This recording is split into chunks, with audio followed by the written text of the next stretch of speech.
بسم الله الرحمن الرحيم مقعي وبشير عبد الله أحمد معلم كترسن إذا ماذا بدأ بنتلان BMBF خاصة قيبتها بدأ waxaan rabaa halkan inaan kaga warbixiyo tababar sanad la ah oo hadda mariyo sanadkii labaad kaas oo ay iska kaashadaan ciidamada BMBF iyo EU Cup Soomaaliya tababarkaas oo hadda mariyo sanadkiisii labaad waxaan ku jirnaa sanadkiisii labaad waxa jiray dufcad hore dufcadii labaad ayaa maanta qalin jabisay kuwaas oo lagu leeliyay tababaro kala duwan tababarada kala duwan ee lagu leeliyay waxa koow ka ah functions of Coast Guard oo macnaheedu yahay sida Coast Guard-ku ay u hawlgalaan ama ay u shaqeeyaan sidoo kale waxa ay barteen oo casharadii lagu leeliyay kamid ah kolregu waxa way sharciyada badda kuwaas oo ku tilmaamayo wadada aad sax u leedahay hoomanka aad isticmaali kartid layrarka aad isticmaali kartid iyo sidoo kale wadooyinka maadaama baddu ay iska tahay bad weyn loo harshay dadku baddu waxay leedahay wadooyin iyo qaab loo isticmaalo oo gaadiidka lagu kala hago waxay aad iyo aad ugu takhasuseen ardaydan sidii ay u isticmaali lahaayeen gaadiidka badda sidoo kale noocyada maraakiibta badda ku jira nooc kasta oo ay tahay maadaama ay yihiin kuwa ku howlgali lahaa oo badda operation ka sameyn lahaa inaysan isku qaldin markab dagaal markab kalluumaysi mid ganacsi mid baabuur qaada noocyada ay ka kooban tahay maraakiibta baddu ayaa lagu leeliyay sidoo kale waxa ay barteen navigationka iyo jet readingka navigationka iyo jet readingku waxay ku sahlaysaa inaad meel ka tagtid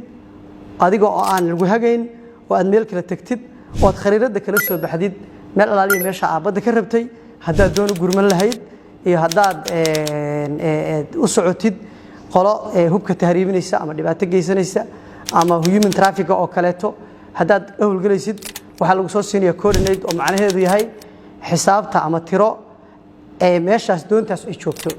markii lagu soo siiyo xafiiska moog uu ku soo siiyo meesha ay doontaa joogto waxaad sameynaysaa qorsho waxa ay barteen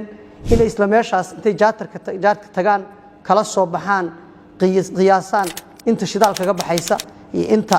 saacad ay ku qaadanayso dhammaan navigationku waa system noocaasa aad ayaana looga qabtiray sidoo kale waxa laga qabtiray waxa loo yaqaano garanaysaa map readingku ayaa dhowr nooc u kala baxaya marna waa bariga marna waa badda marka sida ay ku kala garan lahaayeen meesha ay markaa joogaan kala raal la isticmaalaa oo jaadku isticmaalaa sida dhulka sida badda noocyada kala duwan badda ayaa hadana waxay u kala baxaysaa dhowr oo waxay u kala baxaysaa meel biyo dheer leh meel biyo gaaban leh sidoo kale waxay barteen inta Soomaaliya ama caalamkuba shuruucda badaha laga leeyahay oo ay kamid tahay biyo dhuleedka dalkaasi uu noqon karo 12 nautical mile 24 oo sana aaga la dhowray ah sidoo kale aaga dhaqaalaha oo u dhigma ilaa 200 mayl ayay barteen iyo sidoo kale badda caalamiga ah oo ah badaha waaweyn oo ay maraakiibtu ku goosho karto sidoo kale waxay barteen marble oo u dhigma waxa weeye ka hortagga sumeynta ama waxyeeleynta deegaanka waliba khaasatan maadaama ay ciidan Coast Guard yihiin waxay awood u haystaan oo ay barteen in xataa hadii oolyo lagu qubo badda ama shidaal lagu qubo sidaan ognahay ba oolyada iyo shidaalka iyo waxyaabaha badda lagu qubo ama chemicalka waxay dhibaato u keeni karaan noolaha badda ku nool ee wadankaas uu leeyahay marka waxay barteen in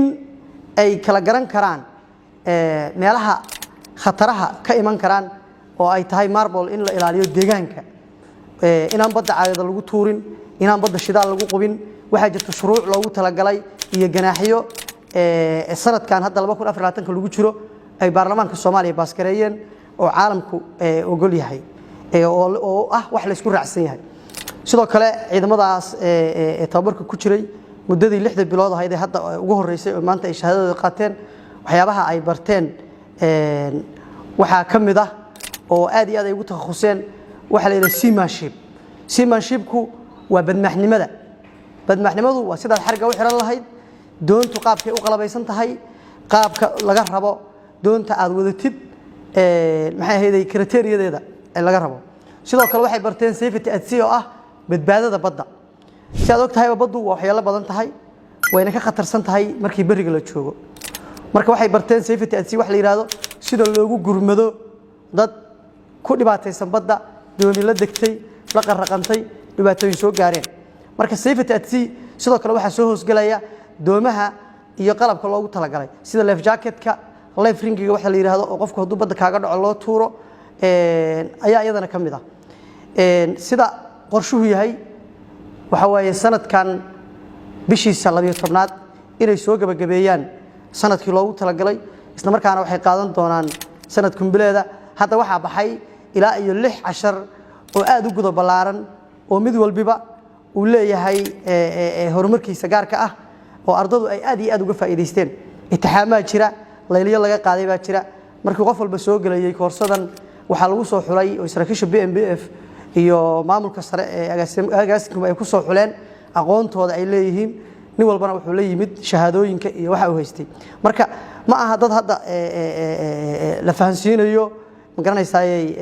wax yaani hoose oo dugsi hoose iyo dugsi dhexe maaha laakiin waa cilmi weyn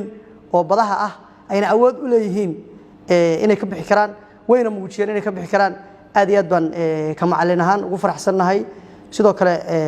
macallimiinta EU Cup oo tababarkan iyaguna qayb weyn ka ahaa oo la'aantood uu san bixeen aad iyo aad ayay maganaysaa ugu qanceen una soo maganaysaa una soo jeediyeen in ardadana ay yihiin arday ka bixi karta barnaamijka waxaan rajaynayaa 6 bilood oo soo socota 10 badan baa u haray FBSS baa u haray oo ah laba qaybood oo isagana oo ah FBSS ku waa Sergi Boden waa fuulid iyo booqasho iyo hadii aad ka shakido inaad soo xir kartid inaad awood u haystid marka laba dhinac waa dhinaca sharciga iyo dhinaca inaad ka howlgali kartid isaguna waxay qaadan doonaan sanadka soo socda exercise badan bay leeyihiin oo badda loo aado oo lagu layliyo waxaan jeclahay markaan fursadan halkan kaga faa'iideysto saraakiisha sarsare ee BMBF ee go'aanka ku gaaray in ay aqoonta ciidanka badda aad u siyaadiyaan iyo sidoo kale macallimiinta iyo saraakiisha ajnabiga ah ee EU Cup Soomaaliya sida ay nolol dadaaleen aad iyo aad baan ugu mahadcelinayaa aad iyo aad baan u mahadsantihiin